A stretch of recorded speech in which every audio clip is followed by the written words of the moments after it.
मेरे साथ किसान मोर्चा की इस प्रेस वार्ता में जिला के हमारे अखनूर के जिलाध्यक्ष दलबीर सिंह पवार जी और हमारे किसान नेता सुनील दत्त जी भी उपस्थित हैं। तो ये प्रेस वार्ता खास करके किसानों के मुद्दों को लेकर है। थोड़े दिन के प्रयास से और पिछले काफ़ी 3-4 दिनों से हमें ये देखने को मिला है, अलग अलग ज़िलों से हमें फ़ोन्स आए हैं किसानों भाइयों के, किसान बहनों के, कि यूरिया की बड़ी शॉर्टेज जो है वो जम्मू में देखने को मिल रही है, खास करके जम्मू डिवीज़न में। जानते हैं कि पिछले दिनों जब हमने धान की फसल जो है उसकी रोपाई हुई, उसके 1-1.5 महीने के बाद हमें यूरिया उसमें डालने की ज़रूरत पड़ती है, लेकिन यूरिया अभी मार्केट में अवेलेबल नहीं है। तो सरकार से भी हमने ये निवेदन किया, जितनी अथॉरिटीज़ हैं उनसे भी निवेदन किया कि वो ग्राउंड लेवल के ऊपर जाकर ये देखने का प्रयास करें कि यूरिया अगर इतना आ रहा है तो फिर वो किसानों तक क्यों नहीं पहुंच रहा। उदाहरण के लिए मैं आपको सिर्फ एक सब डिवीजन का एग्जाम्पल देता हूं कि आरएसपुरा सब डिवीजन जो है वहां 31,709 क्विंटल यूरिया की खपत होती है।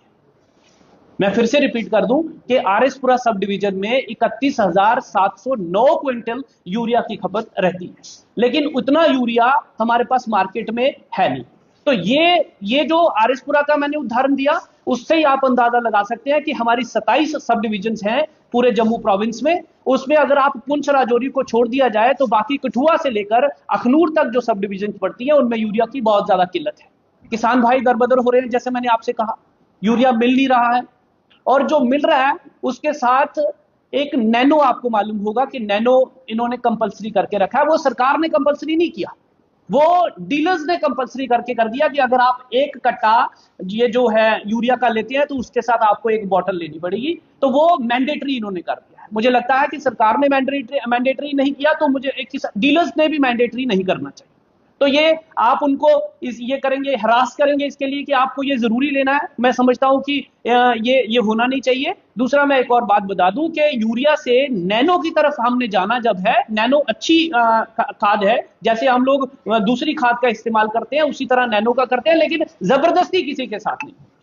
तो पहले यूरिया जो है उसको किसानों तक पहुंचाने का प्रयास किया जाए, उसके बाद बाकी चीजें जो है, चाहे वो नैनो हो चाहे बाकी खाद जो है, वो समय समय पर मिले तो किसान जो है वो खुशहाल रह सकता है अपनी फसलें। अगर उनका 10 दिन भी यूरिया लेट हो जाता है तो उनकी फसल के ऊपर मुझे लगता है कि 10-20-30% नुकसान उनको हो जाता है।